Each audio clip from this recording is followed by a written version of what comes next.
Perempuan gatel itu telah menghancurkan keluargaku dan berselingkuh dengan ayahku. Lihat saja Mbak akan kurebut suamimu. Assalamualaikum warahmatullahi wabarakatuh.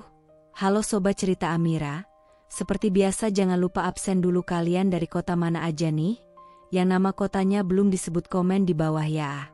Terima kasih untuk kalian semua yang udah komen dari Pontianak, Bekasi, Cianjur dan Purbalingga, bahkan ada yang dari luar negeri, seperti Hong Kong dan Singapura. Semoga yang udah komen dan subscribe diberi rizki yang berlimpah. Gak usah berlama-lama lagi, langsung aja yuk. Kita lanjut ke ceritanya.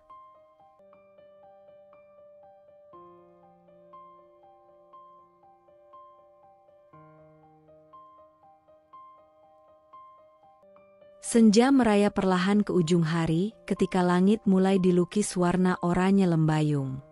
Rumah Raisa, yang terletak di pinggir kota, dikelilingi pohon-pohon besar dan kebun kecil yang dirawat dengan penuh cinta. Di dalam rumah itu, kesunyian sore hanya ditemani suara denting sendok dari dapur dan sesekali gemericik hujan yang mulai turun malu-malu di luar jendela. Raisa sedang duduk di meja makan, menyesap teh hangat sambil membaca laporan penjualan online toko kecilnya. Matanya lelah, tapi hatinya damai. Tidak banyak yang ia minta dalam hidup.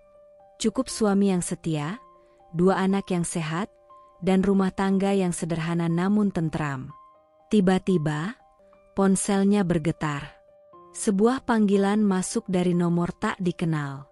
Ia nyaris tak mengangkat, tapi entah mengapa jarinya menekan tombol hijau. "Halo," ucap Raisa pelan. Sejenak tak ada suara, hanya deru nafas berat. Lalu terdengar suara perempuan, pelan, hampir seperti bisikan. "Rai, ini aku, Dian." Raisa tertegun. "Dian? Dian kamu?" "Iya, aku nggak tahu harus kemana lagi. Aku butuh bantuan." Raisa berdiri dari kursinya, jantungnya berdetak lebih cepat. Nama itu membawa banyak kenangan, manis sekaligus getir. Dian adalah anak tiri dari tante jauhnya, tapi sejak kecil mereka sering dipanggil sepupu, walau sebenarnya ikatan darah mereka tipis. Dian dulu seperti tokoh utama dalam kisah keluarga besar mereka. Cantik, pintar, dan selalu berhasil mencuri perhatian di setiap kesempatan. Namun setelah dewasa, Dian menghilang. Ia memilih tinggal di kota besar, mengejar kehidupan penuh gemerlap yang tak pernah dijelaskan secara detail. Dan kini, suaranya kembali, rapuh, terluka, dan meminta tempat. "Aku ditipu, Rai. Semua uangku habis. Aku udah gak punya tempat tinggal. Aku capek banget. Aku cuma kepikiran kamu. Kamu satu-satunya orang yang mungkin masih bisa nolong aku." Dalam jeda beberapa detik, Raisa merasakan pertarungan hebat di dalam batinnya. Antara trauma masa lalu dan naluri kemanusiaan. Tapi hati kecilnya tetap berkata, "Tolonglah." Sebab baginya, keluarga adalah keluarga, tak peduli seburuk apa masa lalu. "Kamu datang aja ke sini, Dian. Rumahku terbuka," ucapnya dengan suara mantap, walau hatinya belum sepenuhnya tenang. Malam harinya, hujan turun lebih deras. Lampu halaman depan berpendar redup ketika taksi berhenti di depan rumah. Dari dalam mobil, turunlah seorang perempuan dengan jaket lusuh dan koper besar. Rambut panjangnya basah kuyup, wajahnya sembab. Tapi di balik penampilan itu, Raisa masih bisa mengenali sisa kecantikan Dian yang dulu begitu memesona. "Rai?" lirih Dian sambil berlari kecil dan memeluk Raisa erat-erat. Aku nggak tahu harus bagaimana lagi. Aku hancur," isaknya. Raisa mengusap punggung Dian perlahan. "Udah, kamu sekarang di sini. Kamu aman. Kamu nggak sendiri, Dian. Dian mengangguk, meski tubuhnya masih bergetar. Ia melangkah masuk ke dalam rumah, menatap sekeliling dengan mata berkaca-kaca. Rumah kamu hangat banget, Rai. Damai. Raisa tersenyum lembut. Karena kita jaga dengan hati. Namun, dari saat itu, perlahan-lahan semuanya mulai berubah. Hari demi hari berlalu, dan kehadiran Dian yang awalnya seperti luka yang sedang mencoba sembuh, perlahan menjadi duri yang menusuk di balik senyuman. Ia mulai menunjukkan sisi lamanya yang dulu sempat tersembunyi. Tapi kali ini lebih halus, lebih manipulatif. Ia bangun pagi lebih cepat dari Raisa, menawarkan diri membuatkan sarapan, membelikan jajan untuk anak-anak Raisa, bahkan membantu mencuci mobil Reno. "Reno, kamu suka nggak sama sambal buatan aku tadi?" tanya Dian suatu malam sambil tertawa kecil. Reno, yang biasanya sangat pendiam, justru tersenyum dan mengangguk. "Enak banget. Aku nggak nyangka kamu bisa masak." Dian tertawa renyah. "Orang susah MAH harus bisa segalanya, Ren." Raisa diam di ujung meja, memandang suaminya dan sepupunya itu berbicara dengan keakraban yang terasa asing di matanya. Hatinya menjerit, tapi wajahnya tetap ia paksakan tenang. Suatu sore, ia sempat memergoki Reno membantu Dian mengganti lampu di ruang tamu. Tangan Reno memegang kursi, sementara Dian berdiri di atasnya, tertawa geli saat hampir terjatuh. "Aku takut ketinggian, Ren. Pegangin dong, nanti aku jatuh." Reno tertawa kecil. "Udah, pelan-pelan aja. Aku jagain kok." Dari balik tembok, Raisa menggigit bibir. Tangannya mengepal.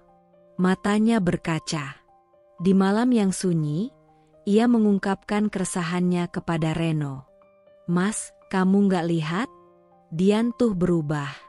Dia bukan orang yang kamu pikirkan." Reno menatap istrinya. "Raisa, kamu terlalu sensitif. Dia cuma butuh bantuan. Kita cuma bantu dia." "Tapi kenapa kamu yang selalu bantu? Kenapa kamu selalu ada saat dia butuh? Kenapa kamu bisa tertawa dengan dia, tapi nggak bisa tersenyum sama aku?" Reno terdiam. Ia menghela napas panjang. "Kamu cemburu?" Raisa menunduk. "Aku takut. Mas, takut kehilangan sesuatu yang selama ini aku jaga sendirian." Di kamar, sendirian, Raisa menangis tanpa suara. Di sebelahnya, tempat tidur terasa dingin. Rumah yang dulu penuh kehangatan, kini terasa seperti medan perang sunyi. Dan dalam hatinya, ada satu pertanyaan yang terus mengganggu. Apakah ini benar-benar tentang membantu keluarga? Atau sejak awal, Dian datang bukan untuk berlindung, tapi untuk merebut? Hari-hari yang seharusnya berjalan tenang perlahan berubah menjadi ruang gelap yang penuh dengan bisikan dan tatapan yang tidak seharusnya. Raisa merasa seperti orang asing di rumahnya sendiri. Seperti seorang tamu yang tak diundang di antara dua pemeran utama yang mulai mendominasi panggung hidupnya. Dian dan Reno semakin sering terlihat bersama. Awalnya hanya obrolan ringan di meja makan atau tawa kecil saat membicarakan acara televisi. Tapi kini, batas antara wajar dan tidak mulai mengabur. Suatu pagi, ketika Raisa turun dari kamar sambil membawa cucian kotor, ia mendengar suara tawa dari dapur. Langkahnya terhenti di anak tangga terakhir. Ia menyandarkan diri di dinding, mencoba mendengarkan. "Aku suka banget aroma kopi buatanmu, Ren. Ada rasa-rasa pahit tapi hangat, gitu." Suara Dian terdengar menggoda, diikuti tawa renyahnya. "Ah, kamu bisa aja, Dian," balas Reno, terdengar geli. "Hei, serius. Rasanya beda, kayak ada sentuhan hati yang bikin nagih," jawab Dian, dengan nada yang entah kenapa membuat dada Raisa panas. Raisa menggigit bibir. Ia berjalan masuk, pura-pura tidak tahu. Pagi, ucapnya datar, menaruh keranjang cucian di atas meja. Dian langsung berdiri dan tersenyum manis. Pagi, Rai. Nih, aku bantuin Reno bikin kopi. Sekalian sarapan, aku masak telur dadar pakai keju, kayak yang kamu suka. Tapi Raisa hanya mengangguk. Tatapannya dingin. Ia memandangi 2 cangkir yang baru saja dituang. 2, bukan 3. Kenapa hanya 2? Hari demi hari, keakraban itu makin tak terbendung. Di ruang tamu, mereka sering tertawa berdua sambil menonton film. Di dapur, mereka masak bersama, terkadang bahkan saling menyuapi untuk mencoba rasa. Reno, yang dulu pendiam dan sibuk dengan pekerjaannya, kini lebih sering terlihat santai dan bukan bersama istrinya. Raisa mencoba menahan diri berkali-kali, tapi kegundahan di hatinya sudah seperti bara kecil yang siap meledak kapan saja. Sampai akhirnya, malam itu terjadi. Setelah makan malam, Raisa sedang merapikan piring di dapur ketika ia mendengar suara tawa Dian yang membahana dari ruang tamu. Reno, kamu itu lucu banget. Sih, hahaha, aduh perutku sakit. Kamu yang gampang ketawa, Dian. Cerita beginian aja langsung ngakak, sahut Reno. Raisa meletakkan piring di tempat cucian dengan kasar. Gemeretak piring nyaris pecah. Ia melangkah cepat ke ruang tamu. Napasnya berat. Suaranya pelan tapi jelas menusuk. Mas, bisa kita bicara sebentar? Reno menoleh, masih tersenyum. Tapi senyum itu langsung memudar saat melihat ekspresi wajah istrinya. Sekarang, Mas, ulang Raisa, matanya tajam. Reno berdiri. Dian memandang mereka, lalu pura-pura sibuk dengan ponsel. Di kamar, Raisa menutup pintu dan menatap suaminya dalam-dalam. Aku sudah cukup sabar. Aku tahu kamu bilang cuma kasihan sama Dian. Tapi sekarang aku tanya, Mas, apa kamu sadar kalau kamu udah keterlaluan? Apa maksudmu? Reno menautkan alis, bingung. Duduk berdua berjam-jam. Tertawa-tawa, masak bareng, ngobrol malam-malam. Itu semua normal menurut Mas? Suara Raisa mulai meninggi. Itu rumah tangga atau sinetron? Reno menghela napas panjang. Raisa, kamu tuh kenapa sih? Kamu terlalu cemburuan. Dian itu cuma numpang tinggal. Kita bantu dia. Cemburuan? Mas? Aku istri kamu. Aku cuma minta satu hal. Batas? Teriak Raisa, matanya mulai berkaca-kaca. Tapi kamu malah seakan-akan nyaman sama dia, lebih dari sekadar saudara. Reno menunduk, mencoba menahan emosi. Kamu cuma lelah. Rai, jangan lebay, jangan suzon. Dian nggak macam-macam. Dia cuma butuh tempat untuk sembuh. Raisa terdiam. Bukan karena ia setuju, tapi karena hatinya sakit mendengar suaminya membela wanita lain, bahkan saat istrinya sendiri menangis di depan mata. Kalau kamu lebih percaya sama Dian daripada aku, silakan, bisiknya akhirnya. Tapi ingat, Mas, aku yang selama ini berdiri di sampingmu, bukan dia. Reno terdiam. Dan malam itu, mereka tidur dalam diam. Punggung berbalik, dada penuh amarah. Dan hati Raisa semakin hari semakin terkoyak. Esoknya, Raisa duduk sendiri di ruang makan. Anak-anak sudah berangkat sekolah. Dian belum turun dari kamar. Reno sudah pergi ke kantor. Tapi Raisa tahu, badai ini belum selesai. Ia menggenggam cangkir teh yang sudah dingin, lalu berbisik pada dirinya sendiri. Kalau ini rumahku, Kenapa aku yang merasa seperti orang asing? Beberapa minggu setelah Dian tinggal di rumah, situasi di dalam keluarga Raisa perlahan berubah. Bukan hanya karena kehadiran Dian yang mulai menciptakan jarak di antara Raisa dan Reno, tapi juga karena satu hal lain yang mulai mengusik pikirannya, hal yang pada awalnya tampak sepele, namun semakin hari semakin terasa tidak wajar. Pak Bram. Pria parubaya itu adalah ayah mertuanya. Sejak awal pernikahannya dengan Reno, Raisa tahu bahwa Pak Bram adalah sosok yang keras. Tutur katanya singkat, ekspresinya dingin, dan jarang melibatkan diri dalam urusan rumah. Kepada Raisa sendiri, hubungan mereka cukup netral. Tidak hangat, tapi tidak pula bermasalah. Namun, sejak Dian tinggal di rumah itu, ada yang berubah dari sikap Pak Bram. Terlalu berubah. Suatu sore, Raisa sedang menyiram tanaman di taman belakang.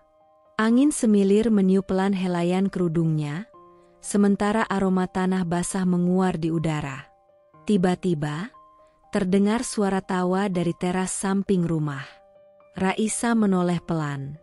Dian sedang duduk di bangku panjang, mengenakan daster lembut warna lavender. Di sebelahnya, duduk Pak Bram, tertawa kecil, seperti sedang menikmati sebuah lelucon ringan. Di tangannya, ada secangkir teh panas yang kelihatannya baru saja dibuatkan Dian. Raisa mendekat perlahan, cukup untuk mendengar percakapan mereka. Tehnya enak. Pak, aku pakai serai sedikit biar lebih segar, kata Dian dengan senyum manis. Wah, iya, segar sekali. Nggak nyangka kamu bisa bikin teh seenak ini, sahut Pak Bram, suaranya jauh lebih lembut daripada biasanya. Dulu waktu Ibu Reno masih hidup, teh buatannya nggak pernah kayak gini. Dian tertawa pelan. Ah, Pak ini bisa aja, saya cuma coba-coba aja, siapa tahu cocok. Pak Bram menatapnya beberapa detik, lalu mengangguk. Kamu ini beda, Dian. Dari caramu bicara, caramu ngerawat rumah, kamu pintar menempatkan diri. Raisa merasakan sesuatu yang menyesak di dadanya. Ada nada kekaguman yang begitu jelas di suara Pak Bram. Bukan nada seorang ayah yang bicara pada keponakan, tapi seperti seorang pria yang sedang terpikat. Ia menepis pikiran itu cepat-cepat. Tidak, itu pasti hanya perasaanku saja. Namun itu bukan kejadian pertama. Beberapa hari kemudian, Raisa pulang dari pasar lebih cepat dari biasanya. Saat memasuki rumah, ia mendengar suara gitar dari ruang tengah. Itu suara Pak Bram. Ia jarang sekali memainkan gitar. Biasanya hanya saat sedang dalam suasana hati yang sangat baik. Raisa menaruh belanjaan dan melangkah ke arah ruang tengah. Dian duduk di karpet, bersila, sambil menyanyikan lagu lawas dengan suara pelan, serak, namun merdu. Pak Bram duduk di kursi dekat jendela, memetik senar gitar dengan ekspresi yang nyaris lembut. Aku ingin engkau tahu betapa ku mencintaimu. Raisa berdiri terpaku. Mereka terlihat dekat, terlalu dekat. Tiba-tiba, Dian menoleh. Raisa, kamu udah pulang? Tanyanya ceria, seolah tak merasa ada yang salah. Pak Bram langsung menghentikan petikan gitarnya dan berdiri. Rai, tadi Dian bilang suka lagu lama. Ya udah, saya ajarin dikit-dikit. Suaranya lumayan, ya? Raisa berusaha tersenyum, walau wajahnya terasa kaku. Iya, saya dengar. Merdu. Pak Bram jadi guru vokal sekarang? Tanyanya dengan nada setengah bercanda, tapi di balik matanya menyala kecurigaan yang makin lama makin sulit ia tekan. Pak Bram tertawa pelan. Kamu ini, saya juga butuh hiburan. Rai, rumah ini sekarang ramai, ada tawa lagi. Kalimat itu membuat hati Raisa tercekat. Ada tawa lagi? Lalu selama ini, aku tidak cukup? Ia menahan air matanya agar tidak jatuh di depan mereka. Di malam hari, Raisa menyandarkan diri di dinding kamar.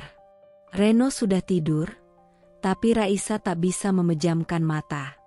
Kata-kata Pak Bram siang tadi berulang-ulang terputar di benaknya. Ada hal yang mengganjal, tapi belum bisa ia tangkap sepenuhnya. Sikap Pak Bram yang terlalu terbuka, terlalu baik, terlalu sering memuji Dian, terlalu banyak senyum, terlalu banyak perhatian. Padahal dulu, saat pertama kali Raisa menikah dengan Reno, Pak Bram bahkan jarang mau menyapanya. Raisa harus bertahun-tahun berjuang mencairkan sikap dingin mertuanya itu. Lalu sekarang, hanya dalam hitungan minggu, Dian mampu meluluhkan dinding keras itu? Kenapa bisa secepat itu? Ia pun mengajak bicara Reno keesokan paginya, saat mereka duduk berdua di ruang makan. "Mas, aku mau tanya sesuatu. Tapi tolong, jangan langsung anggap aku cemburu, ya?" ucap Raisa hati-hati. Reno menatap istrinya sambil menyeruput kopi. "Oke. Apa? Kamu sadar nggak? Pak Bram berubah sejak Dian datang." Reno mengerutkan dahi. "Berubah gimana?" "Dia jadi lebih hangat, ramah, bahkan suka main gitar lagi. Dulu kan dia pendiam banget.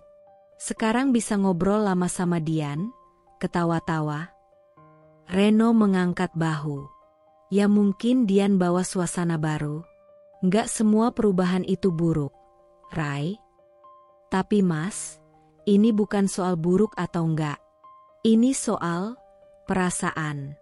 Aku ngerasa ada yang aneh." "Raisa, kamu tuh terlalu mikir. Dian cuma bikin semua orang di rumah ini lebih hidup. Gitu aja. Pak Bram senang ada yang ngajak ngobrol. Kamu jangan suzon mulu." Raisa menunduk. Lagi-lagi, ia dianggap berlebihan. Di malam yang sepi, Raisa duduk di beranda, memandangi lampu halaman yang berkedip pelan. Angin malam menusuk kulitnya, tapi yang lebih dingin adalah kekosongan yang mulai merayap di hatinya. Ia tidak tahu pasti apa yang sedang terjadi. Tapi satu hal ia yakini, sesuatu yang tidak seharusnya sedang tumbuh di balik senyum manis Dian. Satu demi satu orang-orang di rumah ini mulai tunduk pada pesonanya. Dan Raisa, ia hanya bisa menyaksikan, sambil perlahan kehilangan tempat di rumah yang ia bangun dengan seluruh cinta.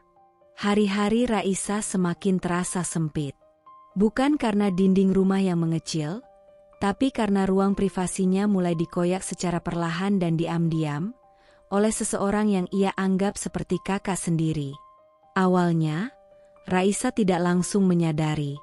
Tapi naluri seorang perempuan, apalagi seorang istri, tak pernah salah membaca perubahan kecil. Ia mulai dari aroma parfumnya. Suatu pagi saat hendak memakai parfum favoritnya, Chanel Chance Eau Tendre yang hanya ia semprot untuk acara khusus, Raisa tertegun. Botol kaca mungil itu sudah berkurang jauh dari isinya terakhir kali. Padahal, sudah beberapa minggu ia tidak menggunakannya. Keningnya mengerut. Aneh, siapa yang pakai? Ia mencoba berpikir jernih. Mungkin aku lupa. Mungkin aku salah hitung. Atau mungkin anak-anak, tapi mereka masih terlalu kecil.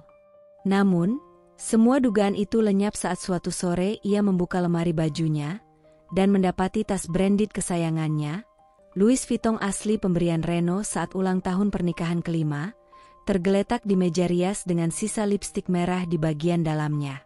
Lipstik itu bukan miliknya. Dan Raisa tidak pernah meninggalkan tas itu dalam keadaan terbuka. Matanya membelalak saat melihat ada dress sutra warna emerald yang biasanya ia simpan rapi, tergantung di luar lemari. Dress itu terlihat seperti habis dipakai. Raisa diam, mencoba mengatur napasnya. Tapi dadanya sesak. Ia tahu, hanya ada satu orang yang cukup bebas keluar masuk kamarnya belakangan ini. Dian. Hari berikutnya, Raisa sengaja menaruh beberapa barang makeup dan parfum di tempat yang sangat spesifik. Ia mengambil foto sebagai bukti. Dan benar saja, esok paginya, posisi barang-barang itu sudah berubah. Puncaknya terjadi pada sebuah pagi yang biasa, yang kemudian berubah menjadi pagi yang penuh kemarahan. Raisa sedang mempersiapkan sarapan ketika tiba-tiba melihat Dian turun dari lantai atas dengan dandanan lengkap. Rambut blow, lipstik merah menyala, dan gaun merah marun yang sangat familiar di mata Raisa. Raisa terdiam. Matanya menelusuri tubuh Dian dari atas ke bawah, lalu fokus pada tas yang digenggam wanita itu. Itu tas Chanel miliknya. Langkah Dian berhenti saat menyadari tatapan Raisa. Pagi, Raisa. Maaf ya, aku pinjam tas kamu sebentar. Tadi buru-buru mau ngantar lamaran kerja, tas aku pada kotor semua. Hehe, ucap Dian ringan, tanpa rasa bersalah sedikit pun. Raisa menaruh spatula ke meja, napasnya mulai berat. Kamu udah pakai parfumnya, baju, makeup, dan sekarang tas? Semua itu punyaku, Dian. Dan kamu pakai tanpa izin. Suaranya bergetar menahan emosi. Dian tersenyum, mencoba mencairkan suasana. Yah, maaf dong, aku kira nggak masalah. Kita kan keluarga. Raisa mencibir pelan. Keluarga? Keluarga itu minta izin, bukan sembarangan ambil. Kamu itu tinggal di sini numpang, bukan berarti kamu bebas sentuh semua barangku sesuka hati. Reno, yang baru turun dari tangga, langsung menyela. Hei, ada apa ini pagi-pagi udah ribut? Raisa berbalik dengan mata berkaca-kaca. Mas, lihat sendiri tuh. Dia pakai semua barangku. Parfum, tas, makeup, baju. Semua dipakai tanpa izin. Aku nggak tinggal serumah sama orang asing. Mas, ini rumahku. Dian menunduk, pura-pura merasa bersalah. Tapi ada sekilas senyum samar di ujung bibirnya, yang hanya Raisa bisa lihat. Reno menghela napas panjang. Ya ampun, Rai, serius banget amat sih? Namanya juga keluarga. Dian itu kayak kakak kamu sendiri. Masa gitu aja dipermasalahkan? Raisa menatap Reno tak percaya. Mas, itu semua barang pribadiku. Barang yang aku rawat, aku beli dengan jerih payah, aku simpan dengan penuh perasaan. Dan dia seenaknya pakai, tanpa bilang sepatah kata pun, dan Mas bilang gitu aja dipermasalahkan. Reno mengangkat tangan. Sudah. Jangan dibesar-besarkan. Dian sedang berusaha bangkit, jangan malah dibikin gak nyaman. Raisa tercekat. Dibikin gak nyaman? Raisa menelan ludah. Hatinya hancur. Ia menatap Reno dalam diam. Kemudian ia berpaling ke Dian, yang kini berdiri dengan wajah berpura-pura sedih. Baiklah, ucap Raisa pelan, namun penuh ketegasan. Mulai hari ini, semua kamarku akan dikunci. Aku nggak bisa hidup bareng orang yang nggak tahu batas dan nggak bisa menghargai privasi. Raisa, Reno menyela, tapi Raisa langsung menatapnya tajam. Cukup, Mas. Aku sudah diam terlalu lama. Sekarang aku yang harus jaga diriku sendiri. Tanpa menunggu jawaban, Raisa masuk ke kamar, menutup pintu dengan keras. Air matanya akhirnya tumpah, bukan hanya karena barang-barangnya diambil, tapi karena ia merasa harga dirinya juga mulai dirampas sedikit demi sedikit oleh wanita yang disambutnya dengan hati terbuka, dan oleh suaminya sendiri yang seolah buta dan tuli atas semua luka yang ia tanggung. Akhir-akhir ini, malam selalu datang lebih dingin untuk Raisa. Bukan karena angin atau hujan, melainkan karena tempat di sisi ranjangnya yang semakin sering kosong. Sudah 2 minggu Reno pulang larut malam. Awalnya Raisa tak mau berpikiran negatif. Ia percaya suaminya hanya benar-benar sibuk. Proyek akhir tahun, klien besar, deadline, semua itu bisa jadi alasan. Ia mencoba bersabar, menahan rindu, menyiapkan makan malam yang akhirnya selalu dingin tak tersentuh. Namun kesabaran pun punya batas. Malam ini, waktu sudah menunjukkan pukul 23.47. Raisa duduk di ruang tengah, dengan televisi yang menyala tanpa suara. Di atas meja ada semangkuk sup krim hangat, yang kini sudah dingin seperti hatinya. Ia menatap layar ponsel tanpa harapan. Tak ada pesan, tak ada panggilan. Akhirnya, suara mobil terdengar di luar. Raisa berdiri cepat, lalu menenangkan diri sebelum Reno masuk. Ia tak ingin menyambutnya dengan amarah. Hanya ingin penjelasan. Pintu terbuka. Reno masuk dengan wajah lelah, dasi longgar tergantung di leher, dan kemeja kusut. Matanya sayu, seolah tak menyadari betapa hampa wajah istrinya. Raisa menyapa pelan, mencoba netral. Lembur lagi.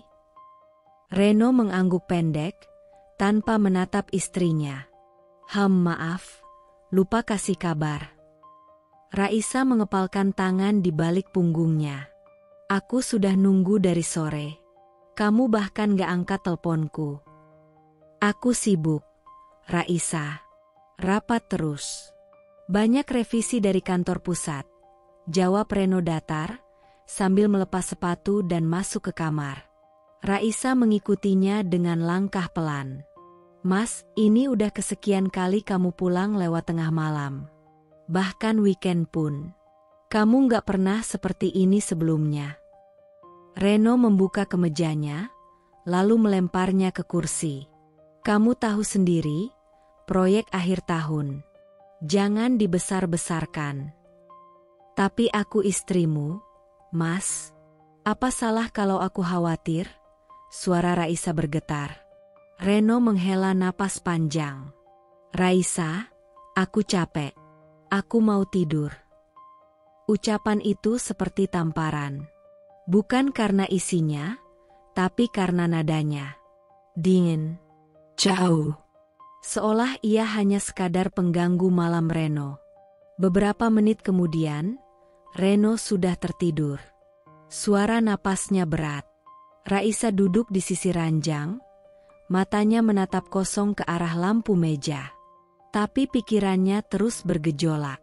Ada kegelisahan yang tak bisa dia redam. Akhirnya, ia menoleh ke ponsel Reno yang tergeletak di meja. Ia ragu. Namun kecurigaannya lebih kuat dari ketakutannya. Ia raih ponsel itu pelan-pelan. Terkunci. Tapi ternyata Reno lupa menonaktifkan sidik jari. Dengan hati-hati, Raisa menempelkan jari suaminya yang tertidur ke sensor. Layar pun terbuka. Tangannya gemetar saat membuka daftar pesan. Ada banyak notifikasi tak terbaca. Dan satu pesan di bagian atas membuat hatinya langsung mencelos. Tanda ciuman. Matanya membesar. Dadanya berdegup kencang. Dengan jari gemetar, ia buka isi percakapan. Pesan terakhir dari D, dikirim pukul 22.03 malam ini. Hati-hati di jalan, ya. Aku kangen banget. Tadi masih kerasa ciuman kamu di leher, aku memberikan ciuman. Raisa tak bisa bernapas. Ia menelusuri pesan-pesan sebelumnya. Percakapan singkat, tapi intens. Candaan mesra, emotikon hati, hingga kalimat-kalimat menggoda yang tak pantas dikirim seorang wanita kepada suami orang. Tangannya mulai gemetar hebat. Ia ingin melempar ponsel itu. Tapi lebih dari itu, ia ingin berteriak. Menangis. Mengguncang Reno agar bangun dan menjelaskan semuanya. Tapi suaminya tidur begitu tenang, seolah tak membawa beban. Air mata Raisa jatuh satu persatu. Dalam sunyi malam, Ia seperti baru disadarkan bahwa rumah tangganya tak lagi utuh. Dan yang lebih menyakitkan, huruf D itu langsung menancap ke dalam hatinya. Hanya ada satu orang di rumah ini yang punya inisial itu. Dian. Raisa duduk membeku di sisi ranjang. Ponsel Reno ia letakkan kembali. Tapi malam itu ia tak tidur sama sekali. Ia hanya menatap langit-langit kamar dengan mata basah, bertanya dalam diam. Kenapa orang yang paling kupercaya jadi orang yang pertama mengkhianati? Hari-hari Raisa berubah menjadi teka-teki. Setelah menemukan pesan dari D di ponsel Reno, Raisa mulai menyusun potongan-potongan yang semula tampak jelas, tapi ternyata membingungkan. Reno terus bersikap dingin. Dian, di sisi lain, tampak semakin percaya diri. Ia mondar-mandir di rumah seperti pemiliknya, dengan senyum samar dan langkah ringan. Tapi Raisa tak bisa lagi tenang. Ada luka yang belum terjawab, dan ia butuh kebenaran. Namun seiring waktu, ada satu hal yang mengusik pikirannya lebih dalam. Pesan-pesan dari D yang dibaca Raisa malam itu, tak ada satupun yang menyebut nama. Hanya inisial. Hanya ungkapan rindu. Dan waktu pengirimannya tidak sesuai dengan keberadaan Reno. Beberapa kali, Reno sedang di rumah saat pesan-pesan itu masuk. Lalu jika bukan Reno, siapa? Raisa mulai mengamati secara diam-diam. Ia perhatikan siapa yang sering berinteraksi dengan Dian. Dan satu hal yang membuatnya makin gelisah adalah kedekatan Dian dengan ayahnya, Pak Bram. Pak Bram dikenal sebagai pria tegas, dingin, dan nyaris tak pernah menunjukkan afeksi secara terbuka. Tapi sejak kedatangan Dian, sikapnya berubah. Ia jadi lebih sering mengajak bicara. Kadang tertawa kecil. Bahkan pernah Raisa melihat ayahnya menyentuh pundak Dian sambil berbisik di dapur. Saat itu Raisa hanya mengernyit, tapi pikirannya belum berani mengarah ke hal yang buruk. Sampai suatu malam, Raisa menemukan sesuatu yang membuat darahnya membeku. Pukul 9 malam. Suasana rumah mulai sunyi. Anak-anak sudah tidur. Reno belum pulang. Raisa yang sedang hendak menuju kamar, tiba-tiba mendengar langkah kaki dan suara samar dari ruang kerja Pak Bram. Pintu terbuka sedikit. Raisa mengendap mendekat. Hatinya berdetak tak karuan. Dari celah pintu, ia melihat siluet dua orang, Dian dan ayahnya sendiri. Dian duduk di tepi meja, mengenakan daster tipis. Pak Bram berdiri di dekatnya, tubuhnya condong ke depan, tangan menyentuh pinggang wanita itu. Lalu terdengar suara Pak Bram pelan, tapi cukup jelas. Kamu nggak boleh terlalu dekat dengan Reno, kita harus hati-hati. Dian tersenyum genit. Tenang aja, Om, aku kan pinter main peran. Ia menyentuh dagu Pak Bram. Tapi Om jangan terlalu sering dingin di depan orang, nanti aku kangen beneran. Pak Bram mendekat. Suaranya berat. Kamu tahu sendiri risikonya. Raisa nggak boleh tahu. Dia anakku. Anakku. Darah Raisa seakan berhenti mengalir. Om. Pak Bram. Dian berselingkuh, bukan dengan Reno, tapi dengan ayah kandungnya. Raisa mundur beberapa langkah, menutup mulutnya agar tak berteriak. Air matanya langsung mengalir deras. Ia masuk ke kamarnya tanpa suara, menjatuhkan diri ke lantai, menangis tanpa suara. Terisak dalam sunyi yang memekakan hati. Bagaimana mungkin? Bagaimana bisa lelaki yang ia hormati sejak kecil yang membesarkannya, mendidiknya, jadi sosok pertama yang mengkhianatinya sedalam ini? Dan Dian wanita yang ia panggil kakak, yang ia tolong tanpa syarat, yang ia beri atap dan makanan, ternyata tidur dengan ayahnya sendiri. Keesokan harinya, Raisa mencoba bersikap biasa. Tapi wajahnya pucat. Matanya sembab. Saat sarapan, Dian duduk di meja makan sambil memainkan rambutnya. Pak Bram datang belakangan, lalu duduk di seberang. Mereka tak bicara. Tapi Raisa melihat tatapan di antara mereka. Tatapan yang dulu hanya ada di film-film yang paling ia benci. Reno masuk beberapa menit kemudian. Tanpa tahu apapun. Tanpa sadar bahwa istrinya menyimpan rahasia paling kelam yang pernah merobek jiwanya. Raisa meletakkan sendok. Ia menatap semua orang di meja makan. Suasana hening. Semua menoleh padanya.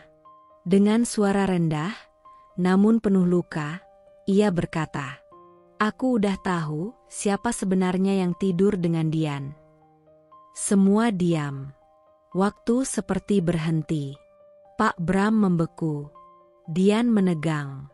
Reno mengerutkan kening. Raisa menatap ayahnya lurus, dengan mata yang tak lagi berkaca-kaca, melainkan penuh kekecewaan. "Terima kasih, Ayah, karena sudah menghancurkan sisa hormat yang pernah aku punya." Lalu ia berdiri, meninggalkan meja makan. Kali ini, bukan hanya sebagai istri yang dikhianati, tapi juga sebagai anak yang kehilangan sosok ayah selamanya.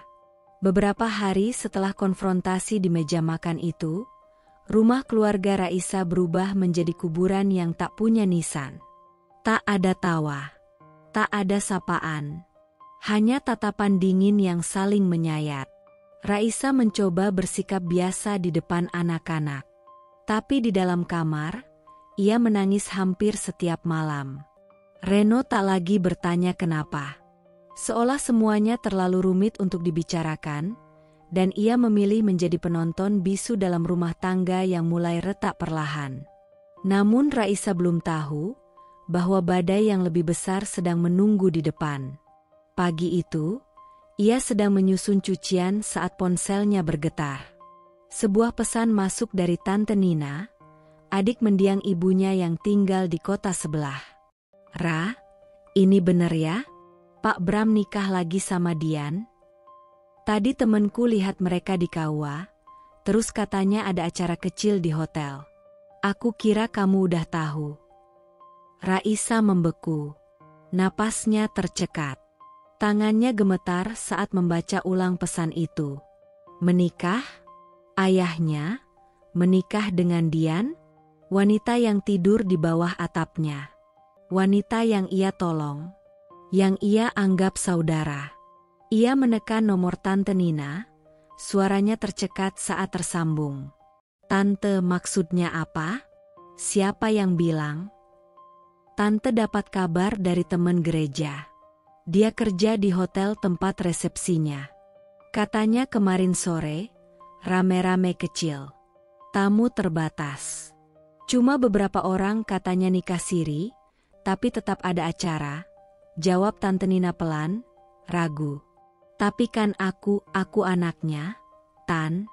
Ayah nggak bilang apa-apa." Suara Raisa mulai bergetar. Pipinya basah tanpa ia sadari.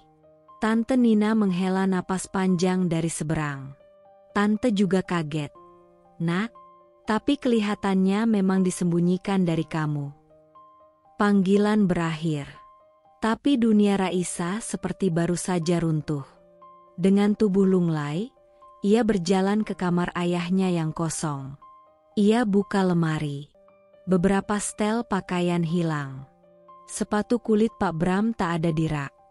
Lemari kecil di sisi tempat tidur pun kosong. Seolah seseorang pindah. Dan tiba-tiba semuanya terasa sangat nyata. Sore harinya, Raisa duduk sendirian di ruang tamu. Wajahnya pucat. Matanya sembab. Ia menunggu, entah siapa yang akan bicara lebih dulu. Beberapa jam kemudian, pintu rumah terbuka. Dian masuk dengan langkah ringan.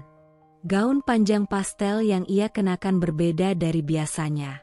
Wajahnya bersih, segar, dan bibirnya tersenyum kecil. Senyum wanita yang menyembunyikan kemenangan. Raisa berdiri. Tubuhnya gemetar, tapi matanya menatap lurus. "Kamu udah nikah sama ayah?" Suaranya datar, nyaris tanpa nada. Dian menatapnya sebentar, lalu menghela napas. "Aku nggak mau bohong, Raisa. Iya, kami sudah menikah." Tak perlu teriak, tak perlu marah. Hati Raisa sudah lebih dulu hancur. "Kenapa, Dian?" tanyanya lirih, hampir berbisik. "Kenapa kamu rusak keluarga aku sampai segininya?" Dian menunduk sesaat. "Aku nggak pernah berniat jahat, Raisa. Aku datang ke sini cuma mau numpang tinggal. Tapi aku dan Pak Bram, kami jatuh cinta. Kami saling butuh." Raisa menatapnya dengan tatapan kosong. "Cinta?" Ia tertawa lirih, getir. "Kamu pacaran sama ayah kandungku, lalu nikah diam-diam, dan kamu sebut itu cinta. Cinta bisa datang ke siapa aja, Raisa." Suara Dian datar, penuh pembelaan. "Aku bukan pelakor. Aku istri sah sekarang." Raisa melangkah maju, air matanya kembali mengalir. Tapi suaranya kali ini penuh luka, juga amarah yang selama ini ia pendam. "Kamu hancurin hidup aku, Dian. Kamu rebut perhatian suamiku. Kamu pakai barang-barang aku. Dan sekarang, kamu rebut ayahku. Kamu rampas semuanya. Semuanya." Dian menatapnya tanpa menjawab.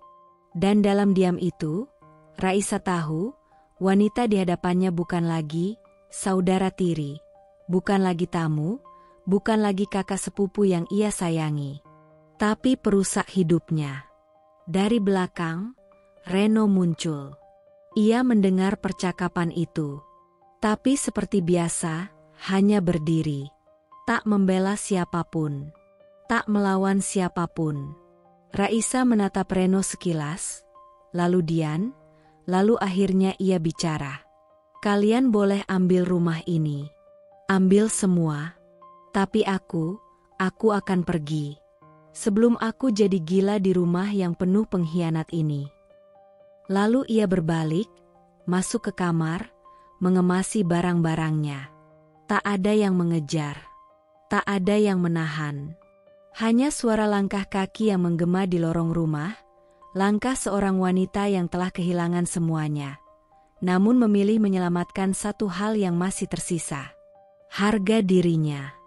Setelah kepergiannya dari rumah, Raisa mencoba membangun ulang kepingan hatinya yang berserakan. Ia menumpang tinggal sementara di rumah Tante Nina, jauh dari hiruk-pikuk kota, jauh dari kenangan, jauh dari pengkhianatan. Tapi seberapa jauh ia melangkah, luka itu tetap ikut bersamanya. Setiap malam, ia menatap layar ponsel, menunggu pesan dari Reno, atau sekadar panggilan. Apapun, tapi tidak ada. Reno seolah menguap dari hidupnya. Tak menanyakan keadaannya, tak pernah datang mencari. Mula-mula Raisa berpikir, mungkin Reno masih bingung. Atau mungkin merasa bersalah karena tak membela saat rumah tangga mereka runtuh perlahan. Tapi semakin hari, semua terasa berbeda. Reno mulai sering tidak membalas pesan. Saat ditelepon pun, jawabannya selalu pendek, bahkan kadang terdengar dingin. Dan di antara semua ketidakpedulian itu, ada satu kabar yang menyambar Raisa seperti petir. Siang itu, Raisa sedang menemani Tante Nina belanja di pasar tradisional. Saat sedang memilih buah, seseorang menyapanya, ibu-ibu tetangga lama mereka, Bu Yanti. "Oh, Raisa, kamu sehat, Nak? Aku lihat Reno sekarang sering jalan bareng cewek muda tuh. Cantik, manis, kayak anak kuliahan. Tapi bukan kamu, ya?" Raisa menoleh cepat. "Maksud ibu?" Suaranya langsung meninggi, meski masih berusaha tersenyum. "Ibu lihat mereka di kafe belakang mall minggu lalu. Pegangan tangan gitu loh. Nggak tahu siapa, tapi katanya anaknya Bu Rika, sepupunya si Dian, tuh. Dunia Raisa seperti berhenti sejenak. Sepupu Dian? Wajah wanita itu langsung terbayang. Seorang gadis muda bernama Cynthia, adik sepupu Dian dari pihak ibu, yang pernah singgah ke rumah mereka 2 kali. Ramah, manis, usia baru 23 tahun. Dan pernah, Raisa ingat, tertangkap matanya sedang menatap Reno agak lama, saat pesta keluarga terakhir sebelum semuanya hancur. Sore itu, Raisa tak tahan lagi. Ia duduk di teras rumah Tante Nina, menggenggam ponsel dengan tangan gemetar. Ia menekan nomor Reno. Suara sambungan berdering, dan akhirnya diangkat. Halo, suara Reno singkat. Datar, tanpa rindu, tanpa tanya. Raisa menarik napas panjang. Reno, aku cuma mau tanya. Kamu dekat sama Cynthia? Hening sejenak. Lalu suara Reno terdengar, berat, tapi tak berusaha menyangkal. Iya, memang kenapa? Raisa terdiam. Napasnya tercekat. Ia harap Reno akan tertawa dan bilang itu bercanda. Tapi tidak. Itu kenyataan. Kamu bahkan gak nanya kabar aku sejak aku keluar dari rumah. Ren, ucapnya pelan, seperti bisikan penuh luka. Aku pikir kamu butuh waktu sendiri. Jawab Reno cepat. Dan aku juga butuh ketenangan. Aku capek terus ribut. Capek ngadepin semuanya. Cynthia ada di saat aku butuh teman. Teman? Suara Raisa mulai meninggi, bergetar. Kamu serius? Ren? Setelah semua yang aku lewatin, kamu malah dekat sama sepupunya perempuan yang rusak keluarga aku. Cynthia beda, Dia nggak ada urusan sama konflikmu sama Dian, ucap Reno, semakin defensif. Raisa tertawa getir. Urusan? Kamu pikir ini sekadar urusan kecil? Aku kehilangan ayah, rumah, harga diri. Lalu kamu malah tidur seranjang sama keluarganya? Jangan lebay, Raisa. Aku belum tidur sama siapa-siapa. Suara Reno mulai ketus. Belum, ya? Tapi sudah mengarah ke sana, kan? Air mata Raisa menetes, satu-satu. Tapi ia tak mau menangis keras. Tidak kali ini. Udah, Aku nggak mau ribut. Aku pengen tenang. Kamu juga harusnya fokus sama hidup kamu. Fokus? Setelah semua yang kamu lakuin, kamu ninggalin aku waktu aku paling hancur. Dan sekarang kamu bilang aku harus fokus. Hening. Raisa menghapus air matanya. Tapi sebelum menutup telepon, ia bicara satu kalimat terakhir. Dengan suara lirih, patah, dan sangat tajam. Kamu lebih buruk dari ayahku, Ren. Setidaknya dia nggak ninggalin istrinya saat sedang jatuh. Panggilan ditutup. Langit mulai gelap. Tapi bukan karena malam datang. Melainkan karena dunia Raisa kembali kehilangan cahaya. Kini ia benar-benar sendiri. Ayahnya menikahi wanita yang ia anggap saudara. Dan suaminya mulai mencintai adik sepupu wanita itu. Hidup Raisa seperti teka-teki yang rusak. Potongannya tak lagi bisa disusun. Tapi di dalam luka itu, sesuatu tumbuh diam-diam, tekad untuk bangkit. Suasana ruang keluarga besar keluarga Raisa yang biasanya hangat dan penuh canda tawa, hari itu terasa dingin dan menegangkan. Semua berkumpul dalam rangka arisan keluarga, acara rutin yang selalu dijadikan ajang silaturahmi dan mempererat hubungan darah. Tapi kali ini, ada tamu tak diundang, dendam dan fitnah. Raisa datang dengan senyum tipis dan sikap tenang, meski dalam hatinya ada luka yang belum sembuh. Ia tak ingin mempermalukan siapapun. Ia hanya ingin hadir sebagai bagian dari keluarga, tetap menjaga martabat meski kehidupannya berantakan oleh orang-orang terdekat. Namun, ketika Dian datang bersama Pak Bram, yang kini sah menjadi suaminya, semua mata langsung tertuju. Beberapa berbisik pelan, sebagian memandang Raisa dengan iba. Tapi Raisa menunduk, memilih diam, menahan segalanya di balik mata yang tenang. Tapi suasana meledak saat salah satu tante iseng bertanya, "Dian, kamu udah nikah sama Pak Bram. Tapi kamu masih muda, nanti mau punya anak juga." Dian tersenyum manis, dengan tatapan licik yang hanya bisa dikenali oleh orang yang pernah dikhianati. "Insya Allah, Tante. Saya dan Pak Bram sih ikhlas aja. Yang penting sehat. Beruntung aku bukan seperti beberapa orang yang dari dulu nikah, tapi nggak pernah bisa kasih keturunan." Ia melirik sekilas ke arah Raisa, senyumnya melebar. "Kasihan sih. Tapi ya gimana? Tuhan nggak kasih, mungkin karena belum pantas jadi ibu." Ruangan langsung hening. Raisa menoleh perlahan, menatap Dian dengan mata membelalak. Mulutnya sedikit terbuka. Ia tak percaya fitnah itu bisa keluar di depan keluarganya sendiri. Salah satu sepupu berseru, setengah tertawa karena belum paham sepenuhnya. "Loh, Dian, kamu ngomongin siapa tuh? Jangan-jangan Raisa ya?" Lalu disusul tawa kecil beberapa orang yang tidak mengerti sensitivitasnya. Dian pura-pura kaget, lalu menutup mulut. Maaf, aku nggak bermaksud. Tapi ya, semua orang juga tahu, kan? Raisa udah nikah hampir 5 tahun sama Reno, tapi belum juga hamil. Kalau bukan mandul, ya apa?" Reno, yang duduk di sisi ruangan, diam. Ia tak membela. Ia tak menyangkal. Ia hanya menunduk, seolah pasrah. Dan sikap itu lebih menyakitkan daripada 1000 kata.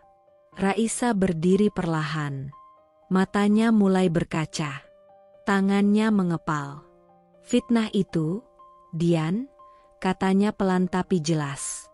"Kamu tahu aku pernah keguguran 2 kali.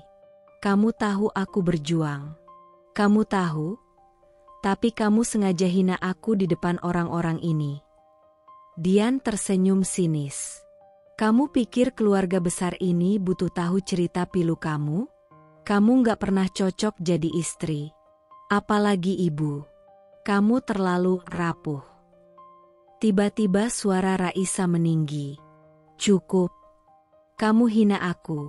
Kamu rebut suamiku. Kamu rusak keluargaku. Sekarang kamu tuduh aku mandul? Apalagi yang mau kamu rampas, Dian? Harga diriku?" Semua diam. Wajah-wajah yang tadi tertawa kini memucat. Bahkan Pak Bram mulai terlihat gelisah. Tapi Reno tetap diam. Raisa menoleh ke arah Reno, dengan air mata yang mulai mengalir tanpa bisa dibendung. "Kamu diam. Ren, kamu dengar semua ini, dan kamu biarkan aku dihina seperti ini? Setelah semua yang aku lewati, kamu tetap diam?" Reno mengangkat wajahnya. Tatapannya datar. "Aku nggak tahu harus bilang apa. Sa, kamu juga keras kepala. Selalu emosional. Mungkin memang kamu terlalu fokus sama luka, sampai lupa caranya jadi istri." Kalimat itu seperti pisau terakhir yang menusuk jantung Raisa. Ia menghela napas panjang, lalu menghapus air matanya dengan punggung tangan. Ia melangkah mundur, menatap satu persatu wajah keluarga yang menyaksikan drama itu. Semua bisu. Tak satu pun bergerak membelanya. "Baik. Kalian semua percaya apa yang kalian mau. Tapi ingat satu hal." Suaranya kini tegas. "Mandul itu bukan kutukan. Tapi mengkhianati orang yang mencintaimu, itu kejahatan."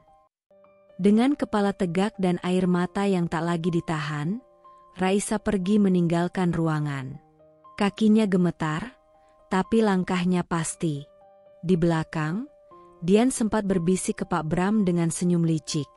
Dia cuma drama. Nggak lama juga, pasti balik merengek. Tapi kali ini, Raisa tidak akan kembali. Yang mereka tak tahu adalah, dari luka dan penghinaan itu, Raisa sedang berubah. Bukan menjadi lebih lemah, tapi lebih kuat. Rumah yang dulu dibangun dengan cinta itu, kini berubah menjadi tempat asing bagi Raisa. Sejak semua pengkhianatan terungkap, dinding yang dulunya penuh tawa kini sepi dan dingin. Tak ada lagi sapaan mesra di pagi hari, tak ada pelukan hangat di malam yang dingin. Reno, yang dulu memanggilnya, sayang, sambil menyuapinya sarapan, kini bahkan tak menyapa saat mereka berpapasan di koridor rumah. Diam, dingin, seperti orang asing yang hanya tinggal di satu atap tanpa jiwa. Raisa masih bertahan, bukan karena dia lemah, tapi karena dia masih percaya bahwa pernikahan layak diperjuangkan. Namun, harapan itu benar-benar runtuh sore itu. Reno pulang lebih awal dari biasanya. Wajahnya serius, matanya tajam seperti seseorang yang sudah menyiapkan sesuatu yang tidak akan bisa ditawar. "Sa, kita perlu bicara," katanya tanpa basa-basi. Raisa yang sedang menyiram tanaman di halaman, menoleh pelan. "Tentang apa?" "Aku butuh ruang. Kita butuh ruang. Aku rasa sebaiknya kamu pergi dari rumah ini dulu." Raisa diam, tak langsung menjawab. Ia menatap Reno, seolah tak yakin ia mendengar dengan benar. "Apa maksud kamu, Ren?" tanyanya lirih. "Pergi dari rumah ini?" "Ya," jawab Reno tegas. "Kamu tahu sendiri hubungan kita udah nggak sehat. Rumah ini juga terlalu penuh konflik. Kita butuh jeda. Tapi ini rumah kita, Ren. Tempat kita mulai semuanya. Tempat kita." Suara Raisa tercekat. "Tempat aku bangun setiap mimpi tentang keluarga." Reno mengalihkan pandangan. "Rumah ini sebenarnya sudah bukan milik kita, Sa. Aku jual 2 minggu lalu. Dan itu atas namaku. Jadi secara hukum, bukan milik kamu." Raisa mundur setapak. "Kamu jual tanpa bilang aku?" Reno menelan ludah, lalu berkata datar, "Uangnya aku pakai untuk modal usaha. Aku dan Cynthia mau buka bisnis bareng." Cynthia. Nama itu kembali menusuk ulu hatinya seperti sembilu berkarat. Adik sepupu Dian. Wanita yang beberapa bulan lalu bahkan tak dikenal Raisa, kini mengambil segalanya. Suaminya, rumahnya, harga dirinya. "Jadi kamu buang aku begitu saja? Setelah 5 tahun menikah? Setelah semua pengkhianatan ini?" Raisa menangis, tapi bukan seperti tangisan dulu, lemah dan memelas. Kali ini tangisannya penuh amarah, penuh kecewa. Reno menjawab datar, "Kamu bisa tinggal di rumah ibumu. Atau di rumah Tante Nina. Aku nggak larang." "Bukan soal tinggal di mana, Ren," teriak Raisa. "Tapi soal bagaimana caramu menganggap aku bukan siapa-siapa. Kamu buang aku seperti sampah." "Aku udah bilang dari awal," kata Reno sambil menghela napas. "Aku capek, Sa. Kita terus ribut. Kamu nggak pernah tenang. Selalu emosional. Dan aku udah nggak lihat masa depan bareng kamu." Raisa tercekat. Kata-kata itu bukan lagi sekadar pisau, tapi palu yang menghancurkan segala sisa harapan. Ia berdiri tegak, menyeka air matanya dengan tangan gemetar. "Baik, Reno. Aku akan pergi. Tapi ingat baik-baik." Ia menatap mata Reno tajam, matanya merah tapi sorotnya tegas. "Kamu bisa ambil rumah ini, bisa ambil seluruh hidupku. Tapi suatu hari, kamu akan kehilangan lebih dari itu. Dan saat kamu sadar, aku sudah terlalu jauh untuk kau kejar. Tanpa menunggu balasan, Raisa melangkah masuk ke kamar. Ia mulai mengemas barang-barangnya. Tidak semua, hanya yang penting. Ia tak akan membawa masa lalu bersamanya. Di depan cermin, ia menatap bayangannya sendiri. Perempuan yang berdiri di sana bukan lagi Raisa yang dulu. Kini ia adalah perempuan yang telah dikhianati oleh semua lelaki yang seharusnya melindunginya. Ayahnya, suaminya. Dunia seolah mengkhianatinya, tapi ia tidak akan hancur. Ia akan bangkit. Bukan untuk membalas, tapi untuk menunjukkan bahwa dirinya tak akan pernah bisa dihancurkan semudah itu. Hujan turun deras sore itu, seolah langit pun tak sanggup menyaksikan duka yang bersarang di hati Raisa.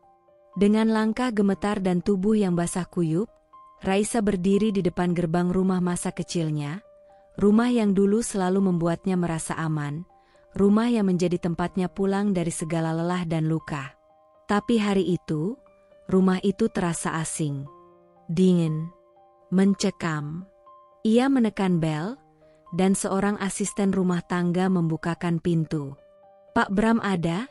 tanyanya singkat, dengan suara yang mulai serak karena menahan tangis sejak pagi. "Bapak lagi di ruang tamu, Bu Raisa." Raisa masuk. Pakaiannya basah, tapi ia tak peduli. Langkah kakinya menjejak lantai marmer dengan berat. Di ruang tamu, ayahnya duduk dengan tenang sambil membaca koran. Dan di sebelahnya, Dian. Wanita yang merenggut segalanya darinya kini duduk manis di sofa, mengenakan daster sutra milik mendiang Ibu Raisa, warisan yang dulu disimpan rapi, kini dipakai tanpa rasa hormat. Raisa menahan napas, mencoba fokus. Ia menatap ayahnya. "Pak, aku mau bicara." "Berdua?" Pak Bram mengangkat wajah, ekspresinya datar. "Kalau mau bicara, bicara saja. Dian istriku. Dia boleh dengar." Raisa menggigit bibirnya. Tapi ia tetap melanjutkan. "Aku diusir dari rumah sama Reno, Pak. Dia jual rumah kami tanpa bilang apa-apa. Uangnya dia pakai buat buka usaha sama Cynthia." Pak Bram mengangguk pelan. "Aku sudah dengar." Dian cerita. "Dian?" Mata Raisa membelalak. "Pak, sejak kapan ayah lebih percaya omongan dia daripada aku, anak ayah sendiri?" Dian menyeringai kecil di pojok sofa, tangannya sibuk memainkan ujung dasternya. Raisa melanjutkan, nadanya meninggi. "Pak, aku butuh tempat tinggal sementara. Aku butuh ayah. Aku nggak minta uang. Aku cuma minta keadilan. Rumah yang Reno jual itu juga hasil jerih payahku. Aku berhak atas itu semua." Pak Bram meletakkan korannya perlahan. Tatapannya tajam. "Raisa, jangan bawa-bawa emosi ke sini. Reno suamimu. Dan kamu tahu, kamu bukan istri yang mudah. Kamu sering ribut, keras kepala, emosional." Raisa menggeleng tak percaya. "Jadi, aku salah karena berani marah saat dikhianati." Pak Bram berdiri. "Jaga sikapmu, Raisa. Kamu bicara di rumah ini, di depan istriku." Raisa membeku. Napasnya tercekat. "Istrimu?" bisiknya pelan. "Dia bukan cuma istri ayah. Dia juga orang yang menghancurkan rumah tanggaku. Mengadu domba aku dengan Reno. Bahkan dia fitnah aku mandul di depan keluarga besar. Dan sekarang ayah malah bela dia." Dian tersenyum puas, lalu dengan santai menambahkan, "Jangan bawa urusan pribadi ke rumah orang, Raisa. Kamu bukan siapa-siapa lagi di sini." Raisa menoleh cepat, matanya basah.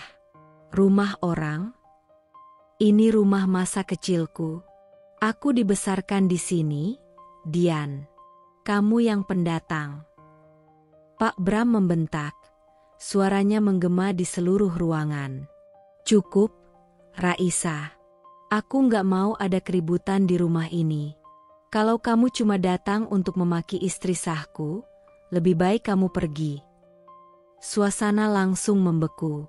Waktu seolah berhenti. Raisa terdiam. Mulutnya terbuka, tapi tak ada suara yang keluar. Tubuhnya gemetar, bukan karena hujan yang masih menempel di kulitnya, tapi karena patah hati yang terlalu dalam. Baik, katanya pelan, suara parau. Jadi, sekarang aku benar-benar sendirian? Pak Bram tidak menjawab. Raisa menarik napas dalam-dalam, lalu mengangguk sambil memaksa senyum. Senyum yang lebih menyakitkan daripada tangisan. Terima kasih, Ayah.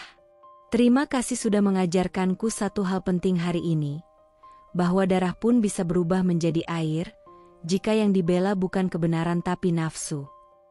Ia membalikkan badan, melangkah pergi. Di belakangnya, Pak Bram hanya berdiri kaku.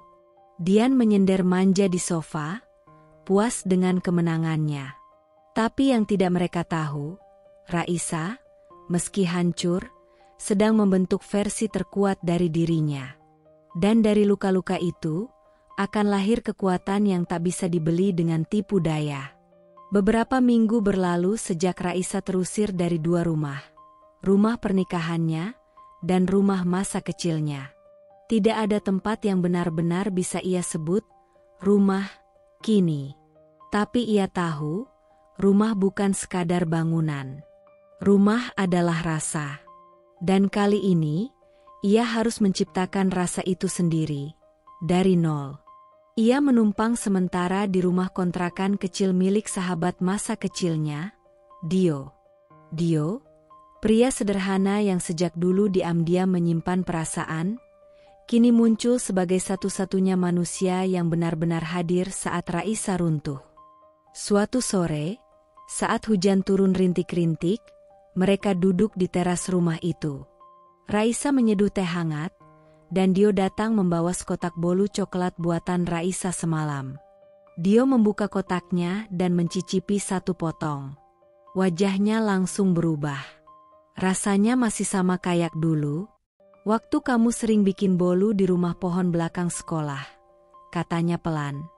Raisa tertawa kecil. Aku cuma iseng. Buat ngisi waktu. Nggak tahu harus mulai dari mana lagi, Dio. Dio menatapnya dalam-dalam. Mulailah dari apa yang kamu cintai. Kalau kamu jatuh karena orang-orang yang kamu percaya, maka bangkitlah dengan sesuatu yang kamu percaya sepenuhnya, dirimu sendiri. Raisa terdiam. Kata-kata Dio menyusup ke relung hatinya seperti cahaya pertama setelah badai. Malam itu, di dapur kecil berukuran 3x3 meter, Raisa mulai mengaduk adonan. Tepung, telur, gula, dan coklat leleh. Tangannya gemetar, tapi matanya tajam. Ia tak hanya membuat kue, ia menuangkan semua luka, semua kehilangan, semua amarah yang selama ini ia telan ke dalam adonan itu. Ia beri nama usahanya, Dari Luka Jadi Rasa. Sebuah usaha kue rumahan yang sederhana, tapi penuh makna. Dio membantunya membuat akun media sosial, memotret hasil kue-kue buatan Raisa dengan sudut pandang estetik, dan menuliskan kisah di baliknya. Postingan pertama mereka viral. Namaku Raisa. Aku ditinggal suami, dikhianati oleh orang yang kusebut saudara, bahkan diusir oleh ayahku sendiri. Tapi hari ini, aku memilih berdiri. Ini bukan tentang dendam. Ini tentang harapan, yang rasanya manis seperti kue ini. Komentar mengalir deras. Aku nangis bacanya. Semangat, Kak Raisa. Aku juga pernah merasa nggak punya siapa-siapa. Tapi kakak buktiin kalau kita bisa bangkit. Mau order kuenya? Yang dari luka, tapi rasanya bahagia. Pesanan mulai berdatangan. Dari tetangga, dari kota sebelah, hingga luar pulau. Dalam 2 minggu, dapur kecil itu tak lagi cukup. Suatu malam, saat Raisa kelelahan mengepak pesanan, Dio masuk ke dapur sambil membawa satu kotak kue yang belum diberi label. "Ini yang terakhir malam ini," katanya.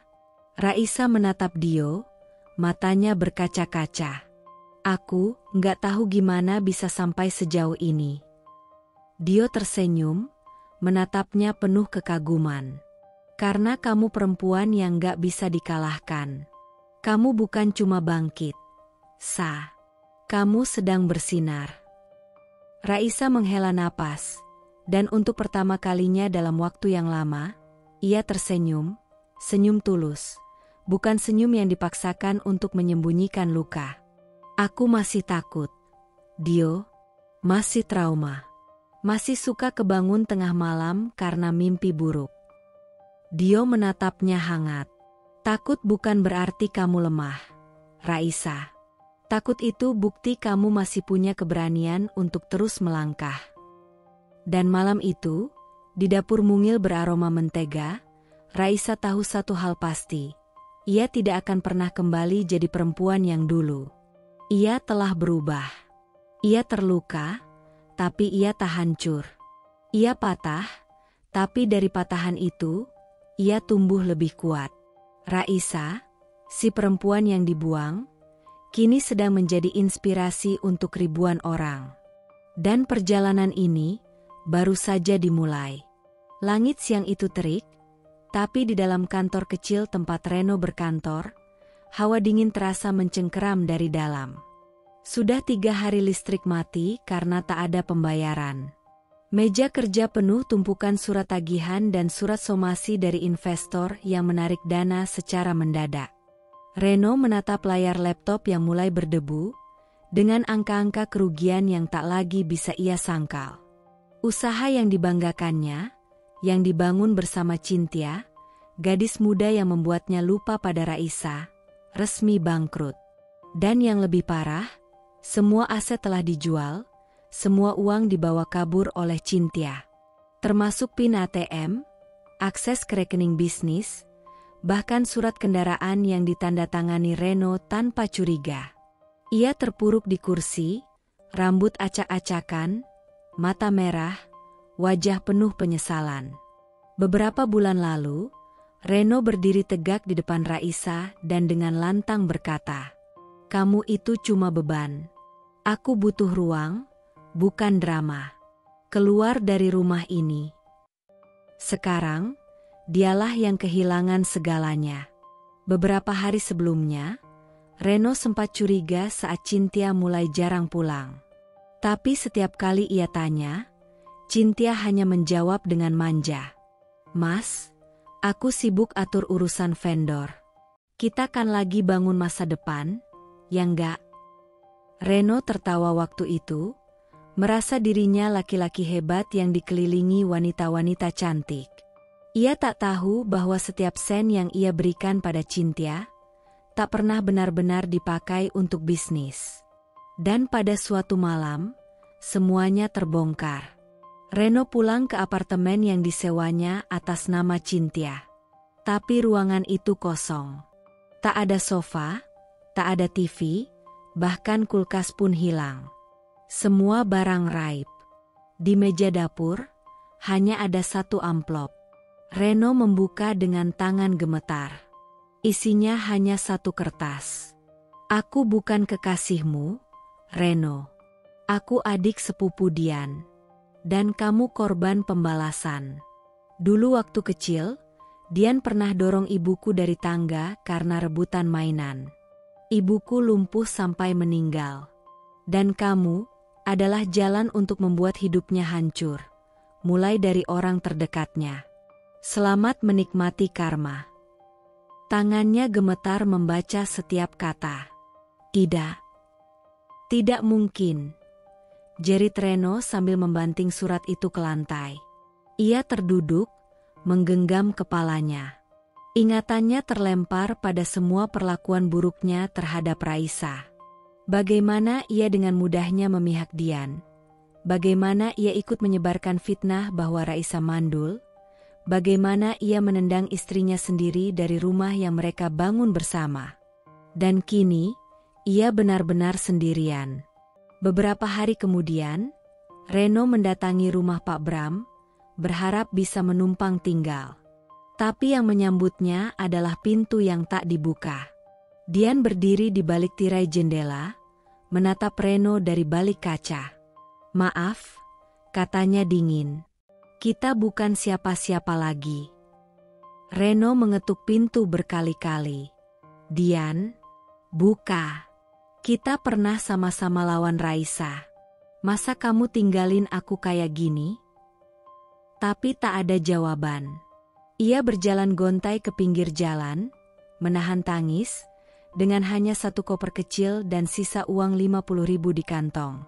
Di sisi lain kota, Raisa sedang membungkus kue pesanannya untuk pelanggan baru. Di dapurnya yang kini jauh lebih besar, ia tersenyum sambil menempelkan stiker bertuliskan, "Dari luka jadi rasa, setiap gigitan adalah cerita." Dio datang dengan kabar. "Kamu lihat berita pagi ini? Reno bangkrut. Cynthia kabur bawa uangnya." Raisa hanya terdiam sejenak, lalu menjawab tenang, "Itu bukan kebahagiaanku. Tapi semoga itu jadi pelajarannya." Ia tidak menari di atas penderitaan Reno. Ia sudah selesai dengan dendam. Yang ia bawa kini adalah harapan. Dan tanpa ia tahu, Reno berdiri jauh di seberang jalan, melihat Raisa dari kejauhan, dengan mata sembab, tubuh kurus, dan hati penuh penyesalan yang sudah tak mungkin ditebus. Kabar tentang kehamilan Dian menyebar cepat ke seluruh keluarga. Pak Bram, yang sejak awal merasa bahwa kehidupan rumah tangganya dengan Dian akan membawa kebahagiaan baru, kini tak henti-hentinya tersenyum. Hari-hari di rumah besar itu terasa penuh warna. Meski masih ada ketegangan yang belum sepenuhnya hilang antara Raisa dan dirinya. Raisa, yang kini telah memulai hidup baru dengan usahanya yang semakin berkembang, hanya bisa menatap kabar tersebut dengan campuran perasaan. Di satu sisi, ia merasa lega karena keluarganya semakin berantakan.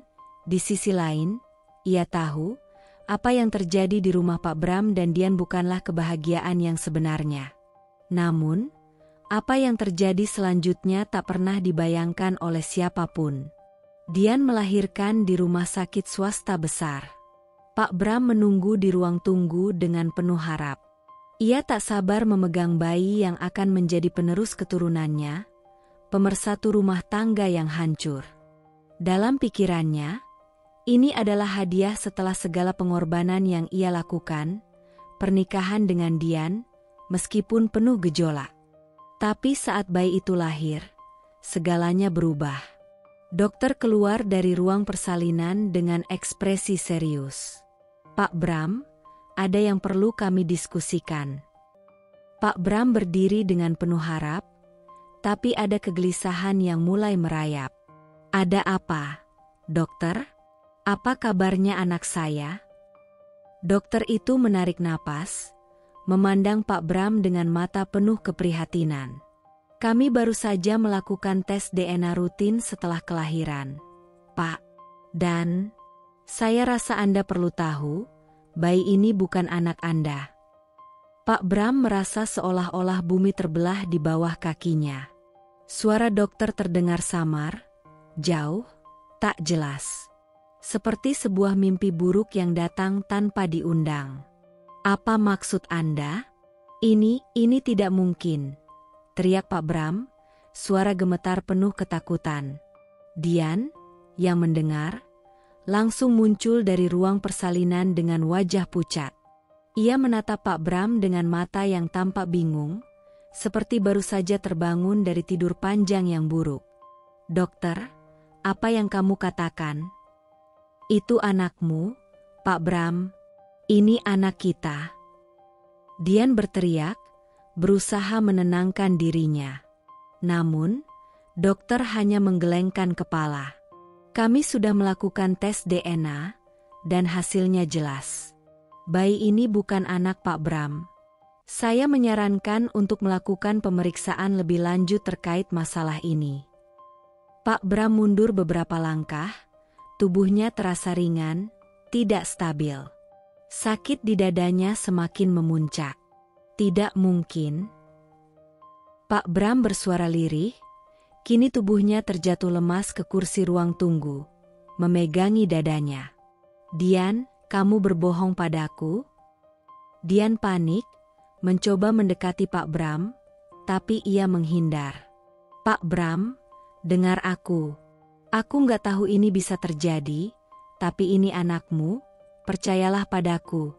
Kamu pasti percaya padaku, kan? Pak Bram memandang Dian dengan tatapan kosong, seolah dunia berhenti berputar. Percaya padamu? Setelah semua yang kau lakukan, setelah aku kehilangan segalanya, hanya untuk mendengar bahwa ini bukan darah dagingku? Apa yang kau lakukan, Dian? Kenapa? Kenapa kau lakukan semua ini? Dian merasakan ketegangan itu. Ia tahu, ia kini terjebak dalam kebohongan yang tak bisa ditarik kembali. Rasa sakit dan kekesalan meluap di dada Pak Bram, hingga serangan jantung pertama datang tanpa peringatan. Pak Bram dilarikan ke ruang gawat darurat, tubuhnya melemah, jantungnya berdegup kacau, dan dunia seolah gelap untuknya. Semua yang pernah ia banggakan kini berantakan. Rumah tangganya, hubungannya dengan Dian, semuanya terasa kosong. Dian berdiri di ujung lorong rumah sakit, tubuhnya gemetar. Tidak ada kata-kata yang bisa menjelaskan apa yang terjadi. Di dalam hatinya, ada perasaan bersalah yang menyelimuti. Namun, jauh di dalam dirinya, ia tahu, semua ini adalah harga yang harus dibayar atas kesalahan yang telah diperbuat oleh orang-orang yang ia percayai. Kembali di rumah kontrakan Dio, Raisa membaca berita di ponselnya, seolah waktu berjalan mundur. Gambar Pak Bram yang terbaring di rumah sakit dengan titipan doa dari keluarga, dan berita tentang kehamilan Dian yang terbongkar palsu. Raisa hanya tersenyum tipis, bukan karena senang melihat penderitaan Pak Bram, tapi karena akhirnya, kebenaran itu terbuka. Tak lama setelah itu, pengakuan demi pengakuan mulai bermunculan. Dian tak lagi bisa menyembunyikan kebohongannya. Ia terjebak dalam skema yang terlalu rumit untuk ditangani. Begitu banyak orang yang merasa terluka akibat perbuatannya, dan kini ia harus menanggung konsekuensinya. Raisa, yang jauh dari keluarga itu, mulai merasakan kedamaian dalam dirinya. Ia memandang ke depan, tidak peduli seberapa keras badai datang menghantam, ia tahu, tak ada lagi yang bisa meruntuhkan dirinya. Dian duduk di sudut jalan yang gelap, tubuhnya terkoyak oleh angin malam yang menusuk kulit. Sudah berjam-jam sejak ia diusir dari rumah Pak Bram. Rumah yang dulu ia anggap sebagai istana. Rumah yang penuh dengan perabotan mewah, kartu kredit, dan kehidupan sosial yang selalu diperhitungkan. Semua itu kini tinggal kenangan. Pak Bram, yang dulu begitu memanjakan dan menganggapnya segalanya, kini menutup pintu di depan wajahnya, mengusirnya tanpa belas kasihan.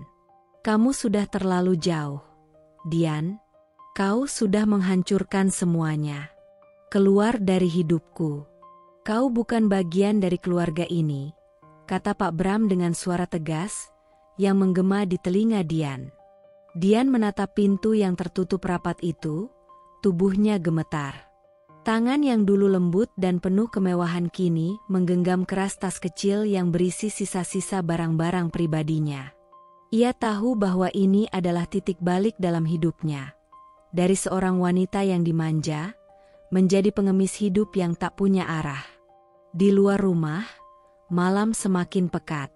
Hujan turun deras, tapi Dian tak bergerak. Matanya kosong, tak tahu harus kemana. Selama bertahun-tahun, ia hidup di dunia yang dibangun oleh kemewahan dan penipuan. Kini, tanpa ada yang bisa diandalkan, Ia hanya bisa menatap jalan yang terbentang luas di depannya, jalan yang penuh kegelapan. Dian merogoh ponselnya, memikirkan siapa yang bisa ia hubungi. Ada satu nama yang muncul di benaknya, Reno. Laki-laki itu, meskipun telah membuangnya dan memilih untuk bersama wanita lain, adalah orang yang masih bisa memberinya jalan keluar, atau begitulah pikirnya. Dengan tangan yang gemetar, Dian mengetik pesan singkat. Reno, aku butuh bantuan. Aku di luar, tak ada tempat lagi. Tolong, aku tahu kau bisa membantu aku. Aku akan kehilangan segalanya tanpa kamu. Beberapa detik berlalu. Tidak ada balasan. Dian mengirimkan pesan lagi, dan lagi. Hatinya semakin cemas. Akhirnya, setelah beberapa menit yang terasa seperti berjam-jam, ponselnya berbunyi. Pesan dari Reno. Aku tidak bisa, Dian. Aku sudah kehilangan segalanya. Aku bangkrut. Kamu sendiri yang tahu aku tidak punya apa-apa lagi. Dian menatap layar ponselnya, perasaan hancur menyeruak di dadanya. Reno, yang dulu tampaknya memiliki segalanya, kini juga terjatuh ke dalam jurang yang sama. Ia menggigit bibirnya, merasa dikhianati sekali lagi. Tidak ada yang bisa ia andalkan. Tidak ada yang bisa mengulurkan tangan untuknya. Semua pintu tertutup. Hari-hari berlalu, dan kehidupan Dian semakin sulit. Ia tidur di tempat-tempat seadanya, di bawah jembatan, di ruang tunggu stasiun, bahkan terkadang di lorong-lorong gelap di pinggiran kota. Wanita yang dulunya selalu terlihat sempurna, dengan pakaian mahal dan rambut rawat, kini hanya bisa bertahan dengan pakaian lusuh dan wajah yang semakin pudar oleh kelelahan. Ia tak bisa tidur malam itu. Di bawah cahaya lampu jalanan yang remang-remang, Dian duduk, memandangi langit yang gelap. Satu-satunya hal yang mengingatkannya pada siapa dirinya dulu, adalah bayangannya sendiri di kaca pecah. Ia bukan lagi wanita cantik yang memiliki segalanya. Kini, ia hanyalah seorang pengemis hidup yang kehilangan arah. Apa yang terjadi pada hidupku? Gumam Dian dengan suara serak, hampir tak terdengar. Suatu pagi, setelah berhari-hari kelaparan, Dian mendatangi sebuah kafe kecil di pinggir jalan. Ia duduk di meja belakang, mengamati orang-orang yang datang dan pergi dengan senyum di wajah mereka. Mereka yang tampaknya tak punya beban hidup. Pelayan kafe itu mendekatinya, dengan ekspresi ragu. Maaf, Ibu. Anda bisa memesan atau Anda ingin sesuatu yang lain? Tanyanya dengan suara halus, berusaha menjaga jarak. Dian mengangkat wajahnya, matanya lelah, wajahnya penuh dengan rasa malu. Ia tak tahu harus berkata apa. Ia hanya mengangguk pelan, mencoba menyusun kata-kata. Saya hanya butuh sedikit makanan, jawabnya pelan. Pelayan itu memandangnya dengan kasihan, lalu pergi ke dapur. Dian menghela napas panjang, menatap ponselnya yang masih kosong. Tidak ada pesan, tidak ada panggilan masuk. Semuanya seolah telah berakhir. Ia merasakan rasa sakit yang mendalam. Terkadang, dia ingin memutar balik waktu dan memperbaiki semua kesalahan, tetapi semuanya terlalu terlambat. Hidupnya kini tak lagi memiliki tujuan. Dian mulai merasakan apa yang sebenarnya dia tak pernah ingin rasakan, kesendirian yang mencekam. Kembali ke masa lalu, di saat dia membenci Raisa, dia mungkin tidak menyadari bahwa keputusannya untuk menghancurkan orang lain justru telah menghancurkan dirinya sendiri. Namun, yang lebih menyakitkan adalah kenyataan bahwa ia tidak tahu lagi bagaimana harus bangkit. Dia telah menipu terlalu banyak orang, termasuk dirinya sendiri. Sementara itu, di tempat yang jauh dari tempat dia menggelandang, Raisa melangkah dengan keyakinan baru, menatap masa depan yang lebih cerah. Ia tahu hidupnya telah berubah, dan meskipun ia tak ingin melihat orang lain jatuh, Ia sadar bahwa tidak ada yang akan pernah bisa mengembalikan masa-masa yang telah berlalu. Pernikahan Raisa dan Dio bukanlah pernikahan mewah yang berkilauan dengan pesta besar. Tidak ada gaun pengantin berkilau, tidak ada hiasan yang mewah, dan tak ada undangan megah yang tersebar kemana-mana. Mereka memilih untuk merayakan cinta mereka dalam cara yang sederhana, namun penuh makna. Hanya keluarga terdekat dan sahabat sejati yang hadir, karena mereka menginginkan momen ini hanya untuk mereka berdua. Momen yang akhirnya menandakan berakhirnya masa kelam yang telah mereka lalui. Dio, yang selalu ada untuk Raisa sejak masa-masa terpuruknya, kini berdiri di sampingnya dengan senyum tulus yang tak pernah luntur. Mereka saling memandang, seolah dunia di sekitar mereka tak lagi ada. Semua yang pernah mereka alami, baik suka maupun duka, kini terasa seolah sebuah kenangan yang tak akan tergantikan. "Kamu siap?" tanya Dio, suaranya lembut namun penuh harap. Raisa tersenyum dengan mata yang berkaca-kaca. "Lebih siap dari yang pernah aku bayangkan," jawabnya dengan pelan, suaranya penuh haru. Dalam hatinya, dia merasa seolah-olah akhirnya bisa menghempaskan semua beban berat yang menekannya selama ini. Mereka menikah di sebuah gereja kecil di luar kota, tempat yang tenang dan damai, jauh dari hingar-bingar kehidupan yang mereka tinggalkan. Di sana, mereka bertukar janji, tidak hanya sebagai pasangan suami istri, tetapi juga sebagai teman hidup yang telah melalui banyak hal bersama. Ketika mereka mengucapkan kata-kata sakral itu, seluruh dunia terasa berhenti. Rasanya, hanya ada mereka berdua di dunia ini.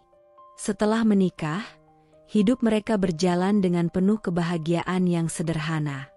Raisa kini bukan lagi wanita yang pernah dikhianati, yang pernah terpuruk dalam kesendirian dan kepedihan. Ia adalah seorang pebisnis sukses, pemilik 2 cabang toko yang berkembang pesat, dan seorang wanita yang bisa berdiri tegak di atas kakinya sendiri. Setiap hari, dia menjalani kehidupannya dengan penuh semangat, membangun impian dan mewujudkan cita-citanya. Dio, yang sejak awal sudah mempercayai potensi Raisa, selalu mendukungnya dalam segala hal. Ia tak pernah melihat Raisa sebagai wanita yang lemah, meskipun dunia pernah mencoba merobeknya. Mereka berdua menjadi tim yang tak terpisahkan, saling melengkapi, saling mendukung. Dalam perjalanan mereka yang baru ini, tak ada lagi rasa takut akan masa depan, hanya ada keyakinan bahwa segala sesuatu bisa dicapai bersama. 1 bulan setelah pernikahan mereka, Raisa merasakan ada yang berbeda. Tubuhnya terasa lebih lelah dari biasanya, dan perasaan mual yang datang pagi itu menambah kebingungannya. Ia berpikir, mungkin hanya kelelahan dari pekerjaan dan kehidupan baru mereka. Namun, keinginan untuk memastikan membuatnya memutuskan untuk melakukan tes kehamilan. Ketika hasil tes itu muncul, air mata bahagia mengalir begitu saja. Raisa tidak bisa menahan kegembiraannya. Ia menghadap Dio dengan mata yang berbinar-binar. "Dio, kita akan jadi orang tua," ujar Raisa dengan suara gemetar, hampir tidak percaya. Dio menatapnya dengan penuh kebingungannya, tak yakin dengan apa yang baru saja didengar. Apa kamu serius?" tanya Dio, wajahnya menunjukkan campuran antara kebingungannya dan kebahagiaannya. Raisa mengangguk, matanya berkaca-kaca. "Aku hamil, Dio. Dan ada 2 bayi di dalam perutku. Anak kembar." Dio langsung menarik Raisa dalam pelukannya, seolah takut bahwa momen indah ini bisa hilang begitu saja. Ia mencium puncak kepala Raisa dengan penuh kasih. "Ini adalah hadiah terbaik yang bisa Tuhan beri untuk kita," katanya, suaranya serak, penuh emosi. Hari-hari mereka semakin dipenuhi kebahagiaan yang tak terlukiskan. Raisa memandang hidupnya dengan penuh rasa syukur. Setiap kali ia merasakan tendangan lembut dari bayi kembarnya, hatinya dipenuhi kebahagiaan yang melimpah. Itu adalah tanda bahwa kehidupan baru sedang tumbuh di dalam dirinya. Kehidupan yang akan mengubah segalanya. Kehidupan yang menjadi simbol dari semua perjuangan dan luka yang telah ia lalui. Bagi Raisa, kehamilannya adalah hadiah dari Tuhan. Sebuah pengingat bahwa segala penderitaan dan kesakitan yang ia rasakan sebelumnya tidaklah sia-sia. Anak-anak yang akan ia lahirkan ini adalah bukti bahwa segala sesuatu yang terjadi dalam hidupnya, baik itu kekecewaan, pengkhianatan, dan air mata, telah membentuknya menjadi wanita yang lebih kuat, lebih bijaksana, dan lebih mampu menghadapi tantangan hidup. Di sisi lain, Dio juga merasakan kebahagiaan yang sama.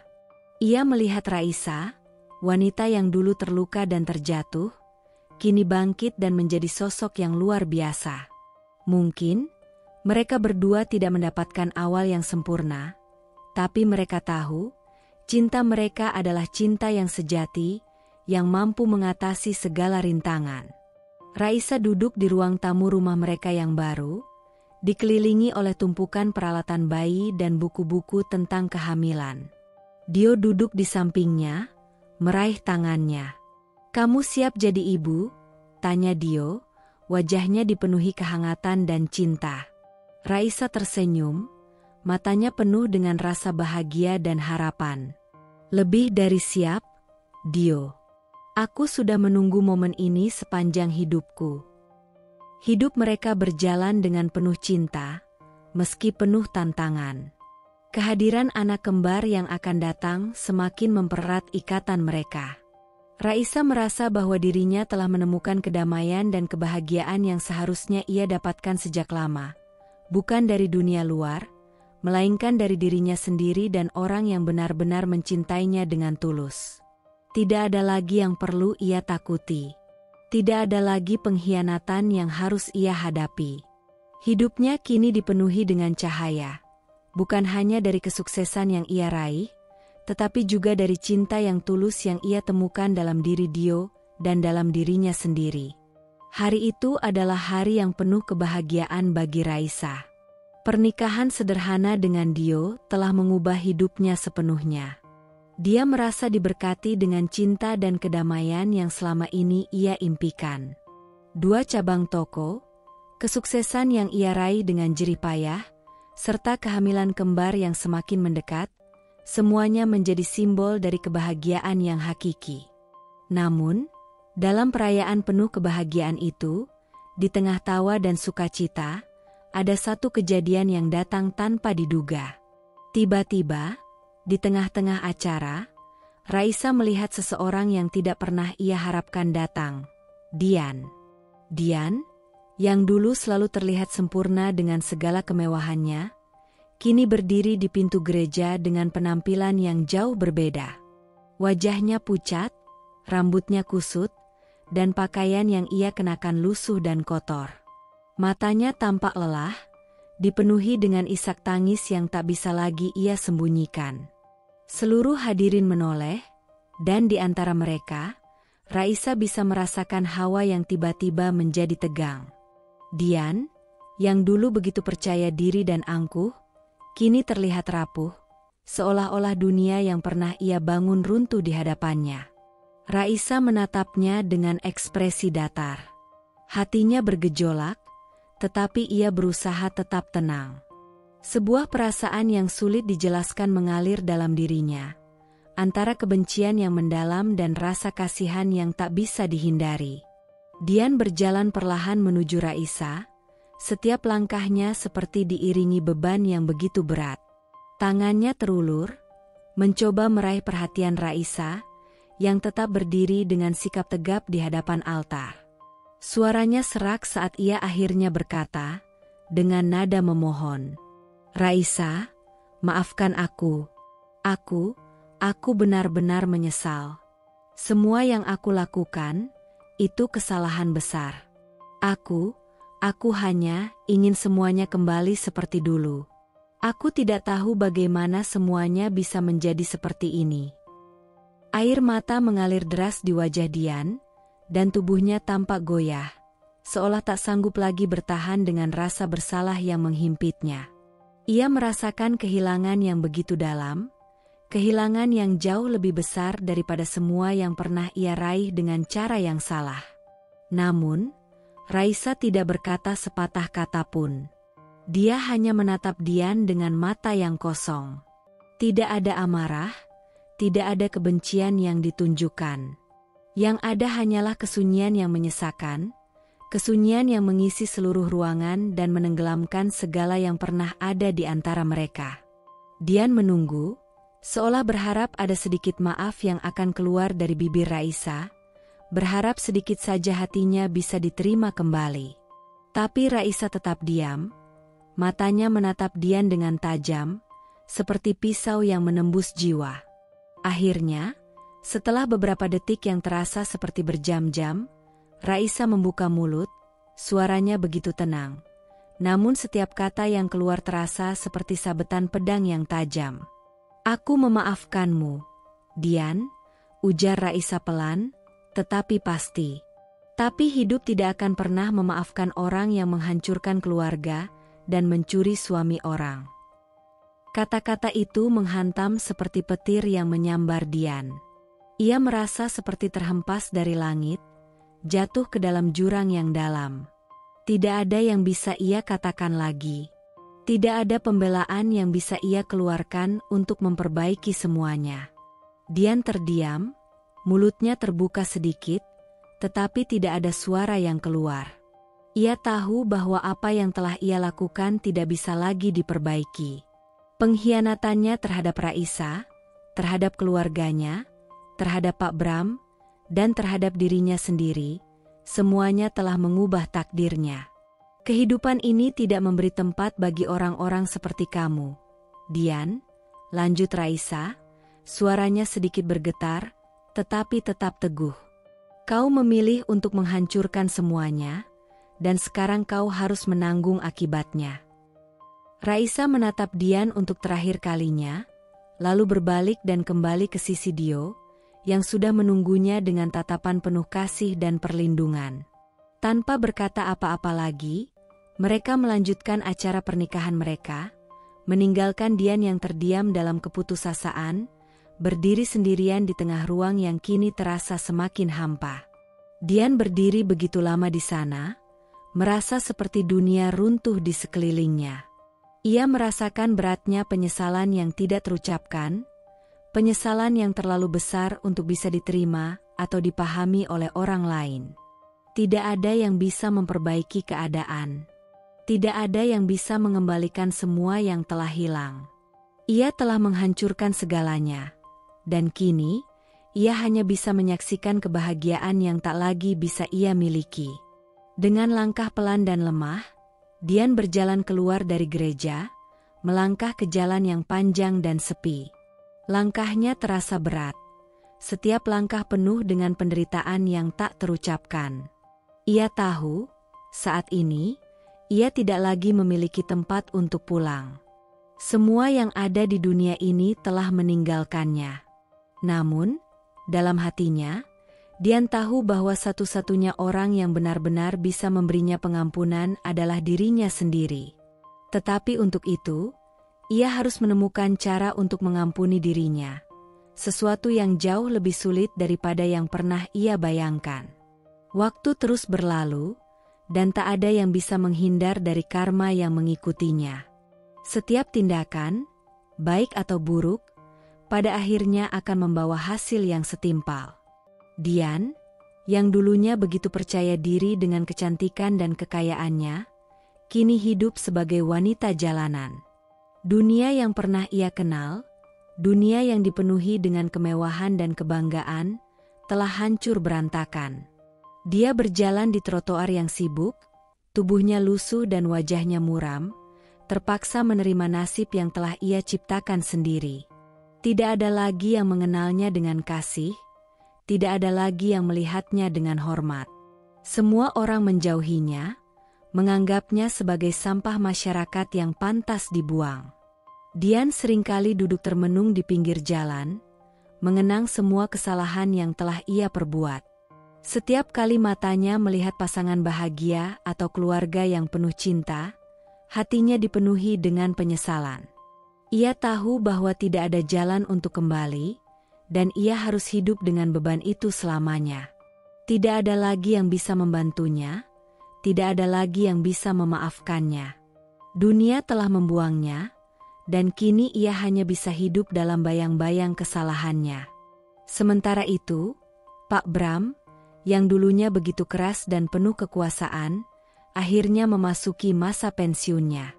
Setelah bertahun-tahun menjalani hidup dengan kesombongan dan kebohongan, ia kini tinggal sendirian di rumah besar yang dulu dipenuhi dengan kebahagiaan keluarga. Semua anak-anaknya telah menjauh, dan Dian, yang dulunya ia anggap sebagai wanita yang akan memberinya kebahagiaan, kini menghilang tanpa jejak. Pak Bram duduk di kursinya, menatap ruang kosong yang pernah penuh tawa, dan ia merasakan kesepian yang begitu dalam. Setiap malam, sebelum tidur, Pak Bram menyesali pilihannya. Ia merasakan kehilangan yang tak terbayangkan sebelumnya. Kehilangan keluarga yang ia hancurkan dengan keputusan bodohnya.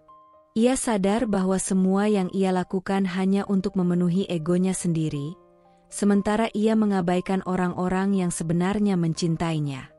Kesendirian menjadi teman setianya, dan sesekali, ketika ia menatap foto keluarga lama, air mata menetes tanpa bisa dihentikan. Ia tahu, tidak ada lagi yang bisa mengubah apa yang telah terjadi. Di sisi lain, Reno, yang dulunya adalah suami Raisa, kini hidup dengan penyesalan yang dalam. Usaha yang ia bangun dengan harapan besar telah hancur, ditipu oleh wanita yang ia kira akan menjadi kebahagiaannya. Kini ia bekerja sebagai sopir ojek online, menghabiskan hari-harinya dengan menyusuri jalan-jalan kota, membawa penumpang dari satu tempat ke tempat lain, tanpa arah, tanpa tujuan. Terkadang, ketika sedang menunggu penumpang, ia memandangi ponselnya, melihat foto-foto Raisa yang berhasil mencapainya di media sosial. Reno menyesali segala yang telah ia lakukan, menyia-nyiakan cinta Raisa, mengkhianatinya dengan kepercayaan diri yang penuh kebohongan. Ia tahu bahwa kini, semua yang bisa ia lakukan adalah mengingat masa lalu yang indah dengan Raisa, yang kini telah jauh darinya. Ia melihat kesuksesan Raisa, yang kini memiliki keluarga bahagia dan bisnis yang sukses, dan hatinya dipenuhi dengan rasa sakit. Ia tahu, ia tidak pantas mendapatkan kesempatan kedua. Namun, penyesalan itu datang terlambat. Sementara itu, Raisa dan Dio hidup bahagia dengan anak kembar mereka, yang telah membawa kebahagiaan yang tiada tara ke dalam hidup mereka. Anak-anak mereka tumbuh sehat dan ceria, menjadi sumber kekuatan dan kebahagiaan yang tak tergantikan. Raisa merasa bahwa kehidupannya kini sempurna.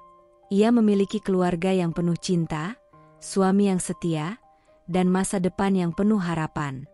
Setiap hari, Raisa bangun dengan senyum di wajahnya, menyambut Dio yang selalu ada di sisinya, dan dua anak kembar yang kini menjadi kebanggaan mereka. Ia merasa bahwa perjalanan panjang yang penuh dengan penderitaan dan luka akhirnya membawanya ke tempat yang tepat. Kebahagiaan yang ia rasakan bukanlah kebahagiaan yang datang begitu saja, tetapi kebahagiaan yang ia perjuangkan dengan segala kekuatan dan tekad. Dio, suaminya, selalu ada untuk mendukungnya, memberinya cinta dan kekuatan saat dibutuhkan.